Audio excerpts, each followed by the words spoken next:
Welcome to FedScoopTV. I'm Camille Tutti. I'm sitting here with Charles Ross, who's the VP of North America Technical Operations at Intel Security. Welcome. Thank you. So we're here at the Innovation Security Summit, and I wanted to talk to you a little bit about innovation. Okay. For example, what are some of the most significant changes in adopting innovation when it comes to your customers? Yeah. So I think when you look at customers today, they're done buying products that are just a tool. They're looking at security really as an architecture that they need to maintain and support to keep obviously the organization safe. So to do that, they can't continue to buy things as though they're individual silos to solve one individual problem.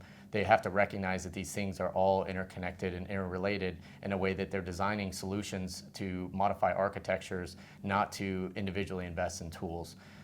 That's being highly predicated on the fact that the threats are getting by most of what's out there today, but more importantly, customers don't have the budgets to continue buying and spending at the rate they've had to spend in order to get to current states. So customers are obviously coming to vendors like us and demanding you need to innovate your solutions so that we can be more secure, but do it under a reasonable set of budgets as well. And what are some of the other challenges that customers are facing in creating a more innovative space? You know, I think the challenges really boil down to showing the value of the solutions they invest in.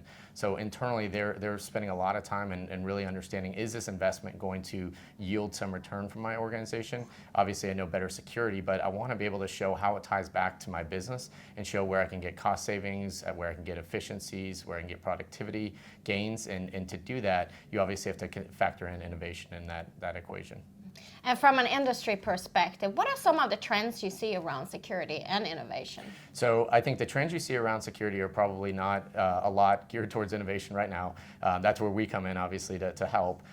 The trends are the space has exploded with product. So if you go out there today, there's hundreds, if not thousands, of tools to do one single element of security. I have one problem, I'm going to solve it with one specific tool. So when you look at that, you say that doesn't scale. That's not an effective solution.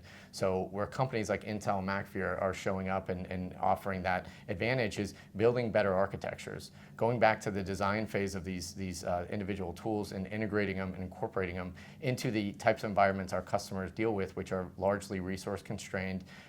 Some are often outdated, but they really need the best tools for the job, given the constraints of their environments as well. And is there a specific emerging trend that your company is keeping its eye on? So the biggest emerging trend that we're very focused on is the concept of the Internet of Things, as they call it. And when you look at the explosion of the consumer technology in electronic space, you realize we're the people who are driving innovation from a technology and usage perspective, but oftentimes we can change our form factors. We demand technology be where we're at. We want it in our cars, we want it in our kitchens, we want to wear it. So as you think forward, you have to really look at how do you secure these things that are so outside of the space of what we're traditionally focused on, networks and servers and PCs, and move more towards a person that we need to secure in the future. So obviously with Intel being a large component of the chips and the actual hardware and infrastructure around those devices, we got to make sure security is baked in from the start. And looking at the future, how does that next generation government workforce look like? So I think the next generation government workforce is a very highly technical, highly enabled workforce that has security that is very transparent to their day-to-day operations. They don't have to worry about, am I going to download the wrong email? Am I going to click the wrong link? They're secure from the start.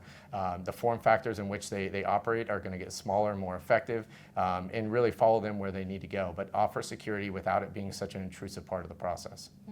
Charles, it's been a pleasure having you on FedScoopTV. We appreciate it. Thank you so much.